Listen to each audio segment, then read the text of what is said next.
Welcome to the Ways of Joy podcast. I'm your host, Brenda Winkle. I'm a mindset empowerment coach and an energy healer. This podcast is about finding joy. It will also be about inspiring people who have built joy-filled lives. You'll hear more about how to find joy through the day, the weeks, the months, and years of your life, and learn about how to spread joy. You'll also hear powerful stories that don't sound joyful at the beginning, but where joy was found. I started this podcast because I wanted to normalize finding joy in the ups and downs of daily life. I hope you feel inspired and entertained. Pop in your earbuds, take me with you on your commute, or both. Let's do this. Find waves of joy. Would you like to feel better and release limiting beliefs? Of course you would. I created a free meditation for you that's downloadable. As soon as you click submit, I'll email you with a downloadable version of this free meditation. Go to brendawinkle.com/feel better. Hey, Sydney, thank you for joining me today. My pleasure. Thank you for having me. Oh my gosh. So usually we spend time when we're hanging out together, not on Zoom, but on a hike somewhere. Correct. Arboretum, one of my favorite places. Oh, Yes. mine too. Mine too. It's like pure magic there with all the trees and the trails. And It helps us escape for a little bit. yes, indeed. In fact, before I moved to Portland, I remember watching the Instagram posts that you were making. Mhm. And you would showcase the trees, and it showed the seasons and the changing colors, and it's pure magic right there. Yeah. And it's just a few minutes from my place. I love going there and unplugging, and also like getting to reflect on things. Yeah. So it's my favorite place in Portland, actually. I think I'd have to say it's one of mine too. Yeah. I love it. It's so peaceful, and I get great ideas. Yes, and that's one thing I do there too. Is I listen back to my music. Like if I'm in the middle of a composition, I listen to the playbacks often there, and I get new ideas and think about what I'm gonna fix and correct. Yeah. That's so cool. So on one of these hikes that we had, you were telling me about 4 things. And it was so impactful that I was speechless, which actually we know that takes a lot to do. So I was just wondering if we could dive right in and you tell us a little bit about yourself, your story, and then we can dive into those 4 themes. Sure. So I'm a composer and conductor, and I'm originally from Haiti, and I left Haiti when I was 11 years old. And a lot of my music are for choirs, and a lot of the texts are texts by my father, and they have a usually positive message, and they promote human values. And so throughout my career, I decided to I started to come up with things that help me go through life. And these 4 things are actually they are in French: miroir, cohérence, balance, humilité, which miroir is mirror in English. And the way I would describe mirror is to always, you know how in English there's this saying of before you point the finger, look at the 3 pointing back at you. So that's the thing. So I just one word to help me remember to not to judge quickly, to always remember that, hey, what would I do, and how have I not been perfect in so many different situations, and giving everyone a benefit of the doubt in so many different ways. So that's mirror. And the second one is coherence, which is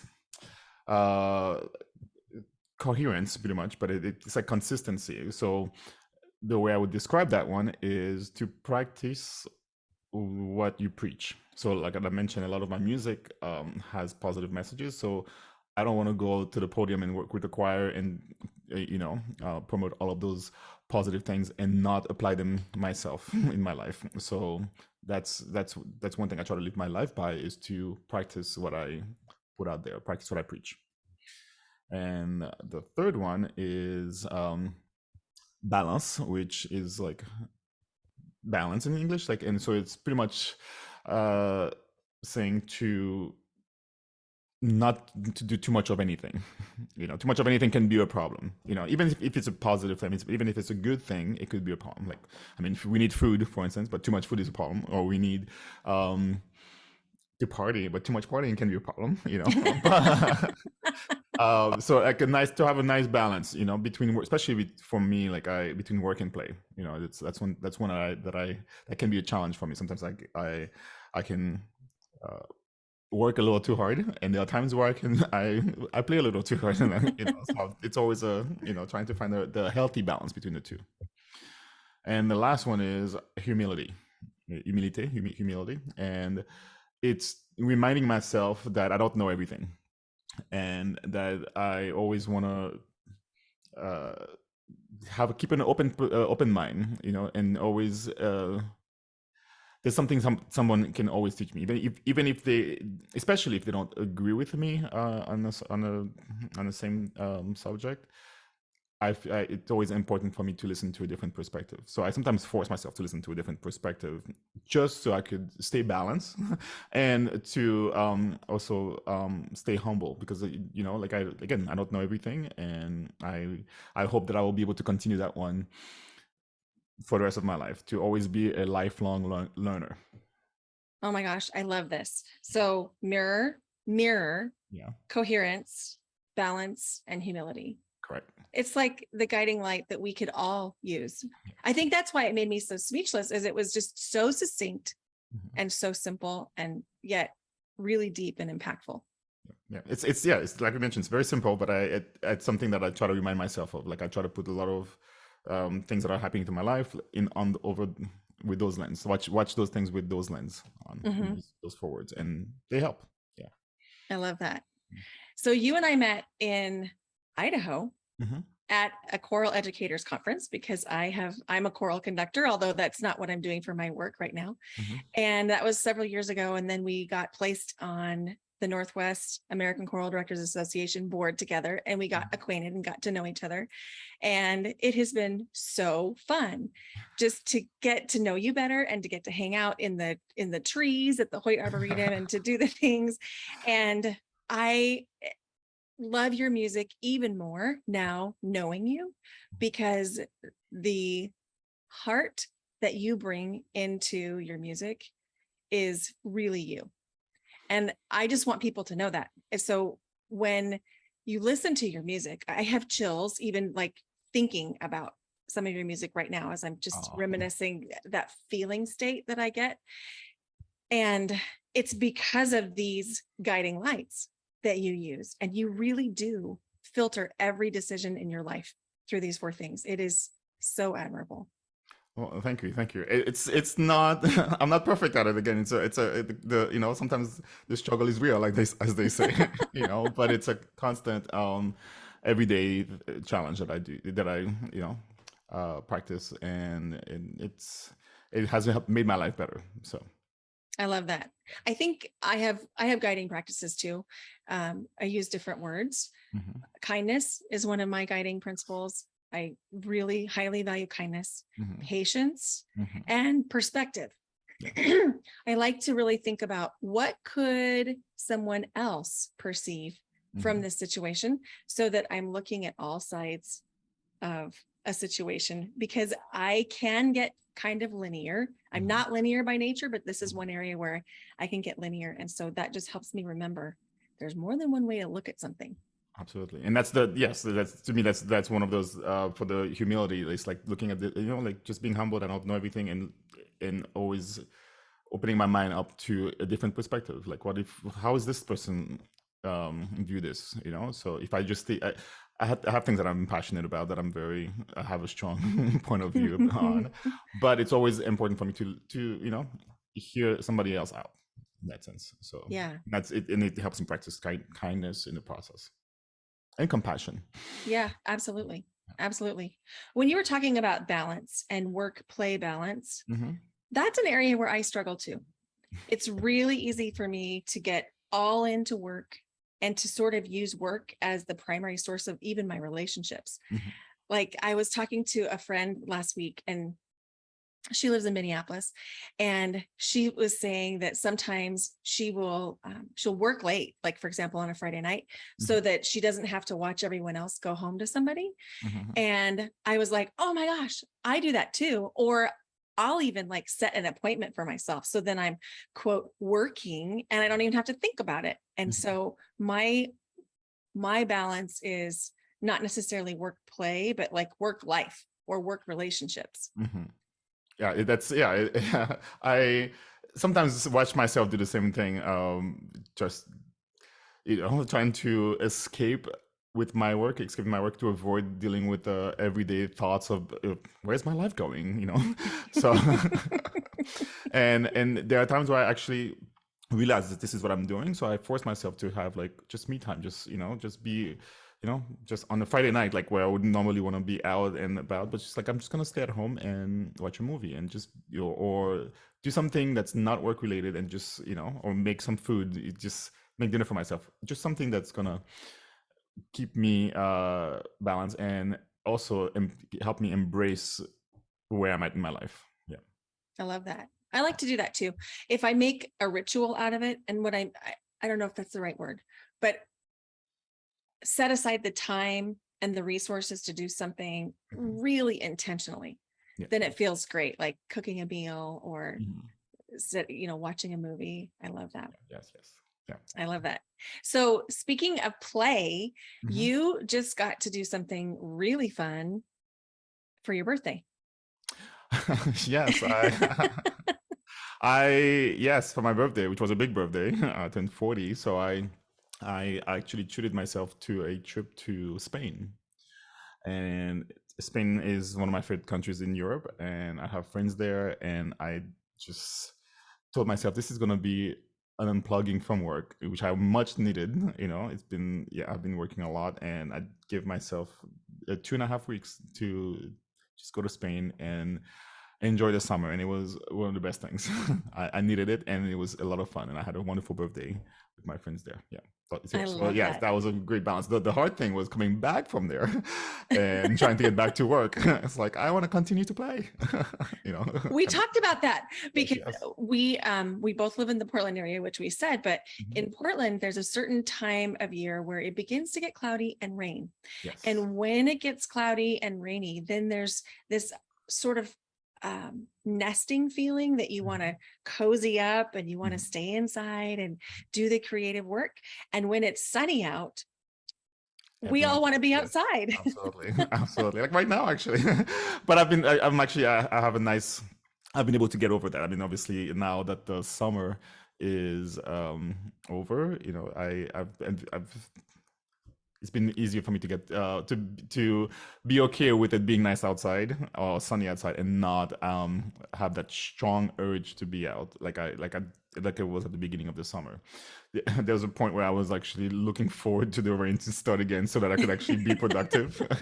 It's summertime is very difficult to be productive because it's not only because it's nice out, but there's so many activities that are happening and trying to stay focused on my work, which I'm self-employed, it's very difficult, and I make my own schedule. So I find it probably if I had a 9-to-5 job, it might be easier, but because I get to choose my schedule, it makes it harder when I get an invitation to do something fun, and I have to just be hard on myself and be like, okay, this was my day of composing, so I have to say no to it. Most of the time I say yes and then end up staying up late composing. But I've been able to actually maintain a healthy balance recently. I love that. So I'm 3.5 weeks in at being an entrepreneur, full-time, working for myself. And loving it. And what you just said resonates because there is a little bit of self-discipline that needs to happen when the invitations come in. A lot of self-discipline that happens when you are planning to work and then somebody calls and you answer the phone and then you talk for an hour, or somebody invites you to lunch and you're like, yes, of course, I'd love to go to lunch. Absolutely. It's going to be a challenge. I mean, because it's like I said, we want to have a healthy balance, right, between work and play, but Mhm. it's very difficult to, especially when it's something that's like, look over here, like a little come and play, come and have a fun activity. It's very difficult. And even same thing with phone calls. Like I have to be very careful with my phone. My phone is like the worst at times. Like especially with all the social media and all the, it's the kind of work that I'm doing. It's type of work that has a delayed gratification. Composing, it's it doesn't happen all at once. And even after finishing a work, you have to wait a couple of months or longer before it premieres. So and with the phone, it's like instant gratification, like all the social media and everything. So to change my mind, it's been a challenge, but what I have to do is put the phone away and put it on do not disturb, and stay disciplined about that. Yeah. I'm learning. I did that for the first time this week. I was realizing, oh, I missed, I'll just admit it, a whole day. I looked up and it was 5 p.m. and I couldn't say one productive thing that I had done. Yeah. And so I was like, okay, Brenda, it's time to get a grip on the phone. How about you put it on do not disturb when you're actually working? And then everything shifted and I was on point the next day and have been ever since. But I had to learn it. Yeah, and it's gonna be. Trust me, it's gonna be an everyday struggle. Struggle.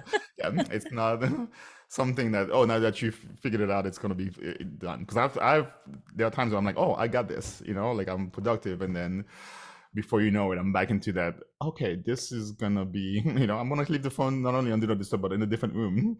Yeah. Yeah, like in a drawer maybe. Absolutely. Yeah. So it's a constant struggle. It's a constant. I wouldn't want to call it a struggle really, but like a challenge. Every day. Yeah. Something to pay attention to. Correct. Yeah. So I wanted to thank you for something that I haven't thanked you for yet. When we got together, I think it was right before you left for your birthday. We were out hiking and I had just told you I was going to take a new job. And you said to me, wait a minute.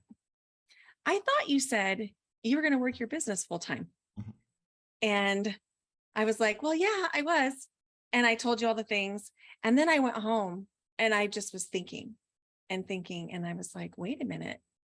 There's like this little, I'm out of integrity with myself where I say I want to do one thing and I was headed to that path. And then all of a sudden I changed directions. And when you really gently reflected back to me something I had said in a different hike, it really helped me crystallize what it is that I wanted to do.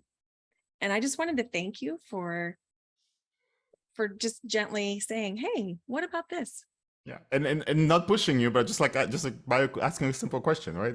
And I wasn't trying to sway you in any direction, but just reminding you of how passionate you were about going into that work. And I can understand how it's obviously a new chapter. So a lot of times new chapters can be scary and exhilarating at the same time, but it has a lot of different emotions that go through it. And a lot of times we want to stay in what we know, in our comfort zone, and obviously like that job was your comfort. This is something and you're comfortable with, and so I can see why you would want to,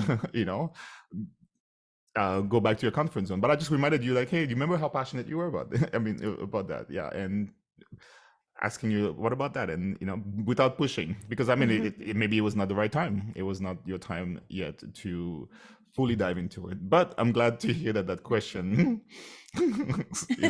did something. That was not my purpose though, to push you, but I was it was just a reminder. Right. It wasn't, I didn't feel pushed at all. I felt seen. So thank you for that. And yeah, absolutely. It's what I knew. I mean, I was in the choral music field for 26 years and I'm not leaving yet. I'm just not doing it for my job. Because I'm still doing the work for ACDA and excited about that and excited about the idea that we can bring this into the world because I feel like choral music heals. Yes, absolutely. Whether you're a consumer of choral music and listening to it or a performer. And it's so magical. Yeah, yes. It's a wonderful medium that I have right now. It's like I respect that platform quite a bit, you know. So that's why I have to do the work on myself to be able to produce, you know, the type of work that I produce, you know, because I can't. It's not something like I respect it a lot. So it's not something that I just like wing, you know. And it sometimes I may overthink things too much as I'm writing, but I know the importance of the work that I'm doing and how much it has made a difference. You know, I've received many messages, emails from people telling me how the work that I've done as a conductor, as a, you know, with also just my music how it has helped them. So those messages are encouraging for me to continue the work, even though sometimes it can be very difficult, you know, because it requires me to be alone in my, you know, little bubble, and to do a lot of deep thinking, and, you know, to sometimes agonize over like a measure, like which word should I put there, which, you know, chord should I have, and it's just like it goes in. Sometimes I lose sleep over things like that, but it's all worth it in the end. Yeah, I know it makes a difference. It does make a difference. And, you know, you said something about when people reach out to you. I think sometimes people think, I don't want to bother the person that they are feeling grateful for. How do you feel about that? Do you enjoy receiving messages? I wouldn't say I enjoy like yay, but it's more like it's so welcoming. I love it. Yes, I feel like enjoy is a little too light of a word, because those messages, they really have an impact on me.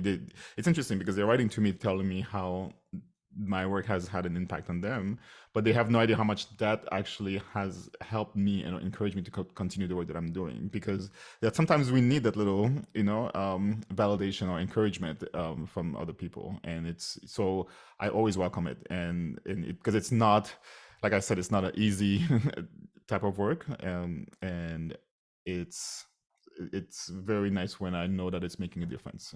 Even years later, it's been interesting to see, like, to get messages like years later after like working with another choir, for instance, and getting a message from a student saying the impact that, you know, that experience had on their life. And that just reminds me, okay, this is what it's all about. This is worth it. Yeah. Oh, I love that. The impact. And there is such a huge impact in those experiences where we're making music together, because it's this collaboration where I believe we're literally opening each other's hearts in those moments. Absolutely. And again, there are times it's like delayed gratification. There are times I won't even hear back, you know, but it's just amazing when it happens. So yes, I always love hearing back from students and conductors, or anybody that, you know, has helped. Yeah. That I've helped. Yeah.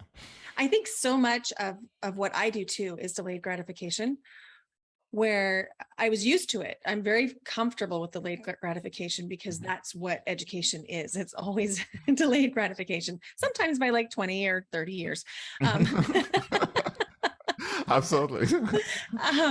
So I also find myself really drawn toward instant gratification kinds of hobbies and tasks, because so much of what I do is delayed gratification. So for example, like photography feels really fun because I can see an instant product.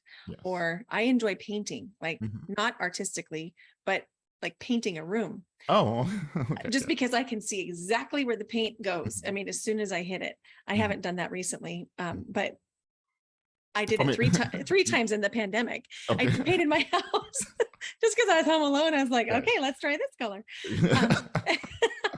So knowing that there's this instant gratification sort of hunger, what kinds of things do you do to feed that need of wanting to see progress? Ooh, well, I for myself, as far as like the instant gratification, I just, you know, watch shows.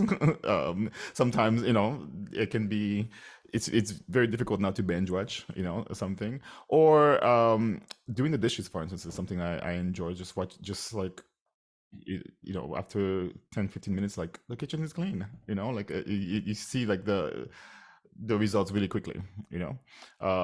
But as for you, were you asking about that in a like more work related or more just? Oh, I left it open. Okay. I loved your answer. So like, what are some shows that are binge worthy? Ooh, there's I was watching The Great recently, but it's interesting because I'm like it's a little dark humor for that one. Right now I'm watching Hacks, and that's definitely it's a shorter like half hour episodes. It's definitely binge watching. I also watched one that's based out here in Portland. It's called what's the one?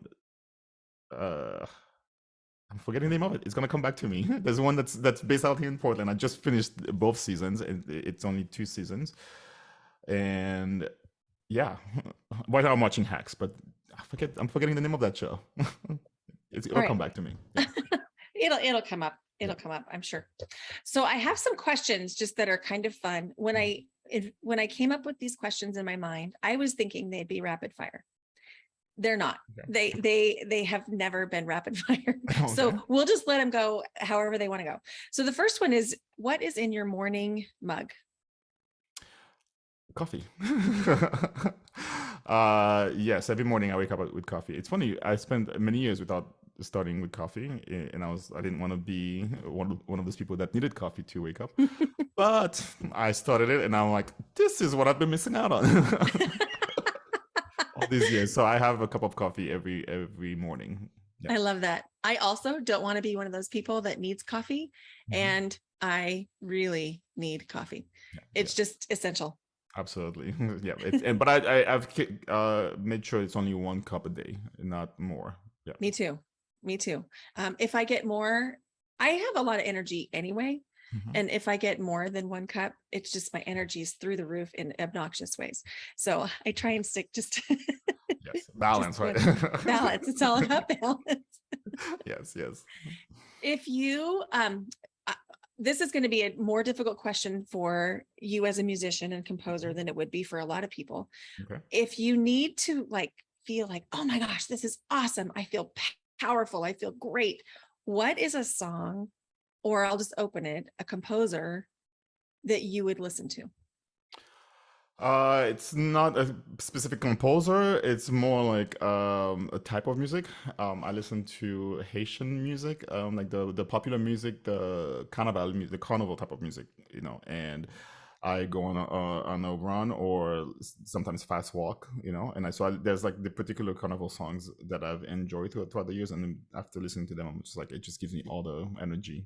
And the band is like Bookman Experience. It's a Haitian band, and I love their work. And whenever I listen to their music, specific ones in particular that give me that energy, it just helps me. Like it's part of my routine too. Right? Usually before I go conduct another choir, I have some of the tracks I like. When I wake up in the morning, I have the coffee, and also I have to just do some exercise to get the blood flowing, and I play some of their tracks, and it just puts me in the right place. Yeah.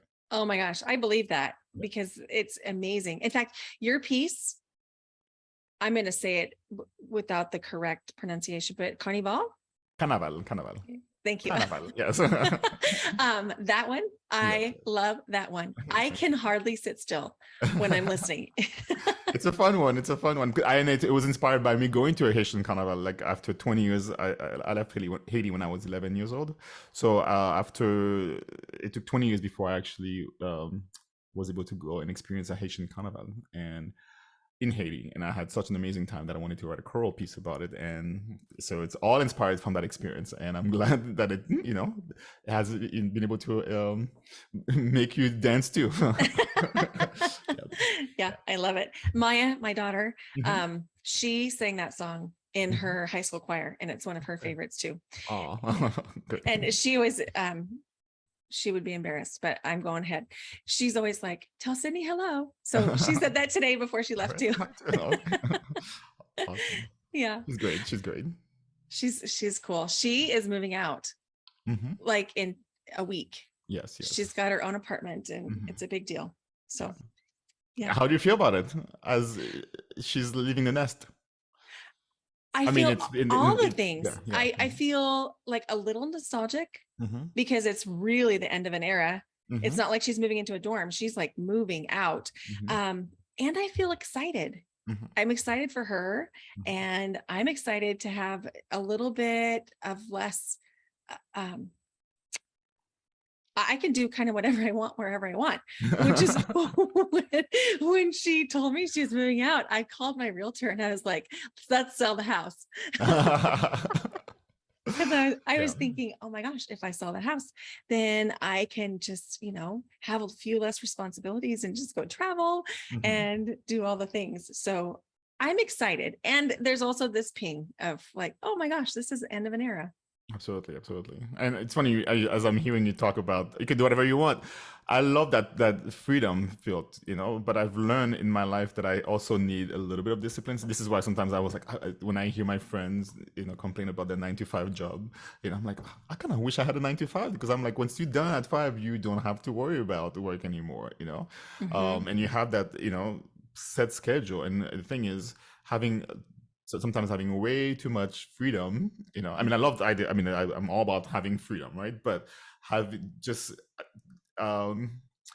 composing, for instance, it's a process of elimination. Like it's you can't just put everything on a everything you want on a score. It has to be like, So it's the same thing. If I have way too much options, it can be overwhelming for me. So I try to create, different guidelines for myself, or rules for myself, to be able to actually, Yes. stay focused and stay, and not overwhelm myself. Your point is well taken, because when I sort of released all expectations and like and thought I could go anywhere, I got a little overwhelmed with all of the choices. And so I have decided I'm staying in the area, and I don't know what that means yet, other than I'm staying in the area. And it narrows down so many options for you, right? It Yes. narrows down, it narrows down so many choices for you. Yes. Absolutely. And this is a great choice. So now I just have like the whole Portland metro area to decide which part of it I want to live in. But that there is an element of me that needs some grounding. And that wasn't quite what the word that you used, but that was what I was thinking of when you were talking about how you needed to have the discipline and a little less freedom. I was thinking I need a place to ground, like a place where I can always go work and kind of feel like it's a routine where I know how to show up, so that I'm not just, oh, I forgot to work for a month. Which can easily happen when you're having fun. Exactly. Yes. Yes. I've learned that the importance of routines throughout the pandemic. So right now, one of the routines that I have is I go to the gym and play racquetball. 4 times a week. So it gives me, like it's nice to have something that's on my schedule. That's every day that I look forward to. Yeah, it's like an anchor. Yeah, exactly. Yeah, I need that in my life too. Yeah. Is there a podcast that you listen to? Do you listen to podcasts? I do. One of my favorite podcasts is Hidden Brain with Shankar Vedantam. It's on NPR. It's wonderful. It's fascinating. I love that podcast. I've listened to pretty much every episode on there. Yeah. Love that. It talks about it just helps you see things differently. It gives you different perspective on things that you never thought about. So it's called Hidden Brain for that reason, And it's been fascinating, and it's been also enlightening to listen to that podcast. Very cool. Yeah. Who inspires you? Ooh, many different people, I would say, not just one person, but sometimes I ask myself, what would Jesus do? Very often, like if he was here, like, I mean, especially from all the stories that I've heard, read about, like, what would he do? And it's like, it's an inspiration in my way, like, to try to live a life like he would, like, not in the, like, sometimes overly, how do I say this? Like, the way like they portray him in some religions, but I just think of him as like, what would he do if he was here, and so I try to live my life that way too. I get inspired by him. I love that. Yeah. That's a great answer. Yeah. So if you find yourself in a funk, frustrated, sad, mad, fearful, what do you do to flip the switch and access joy? I meditate. I allow the feeling to happen, because I feel like the more I fight those feelings, the more present and more like it's gonna be amplified it's gonna feel. So I sit with it and see it happening and not let it have power over me. And in the process of sitting with it, it eventually passes. So that's my way of dealing with it. So like I experienced those feelings, anger, frustration, sadness. I'm like, okay, this is happening right now. It's okay. I'm just gonna sit with this, and going to the arboretum is one of those ways. It's like I'm gonna go for a walk and let it do what it needs to do for a little bit, but not letting it take over me to the point where it like paralyzes me. So I accept it for what it is. I accept that this is what's happening right now, and not fight. I don't fight it, and then eventually it passes, like everything else does. Amazing. Beautiful. Beautiful. So in case you've heard the Arboretum in this podcast several times, we're talking about the Hoyt Arboretum in Portland and Washington Park. You can go check it out. There's a website. And you can even become a member of the Hoyt Arboretum. For time. Sydney, thank you so much for joining me here today. My pleasure. Thank you for having me.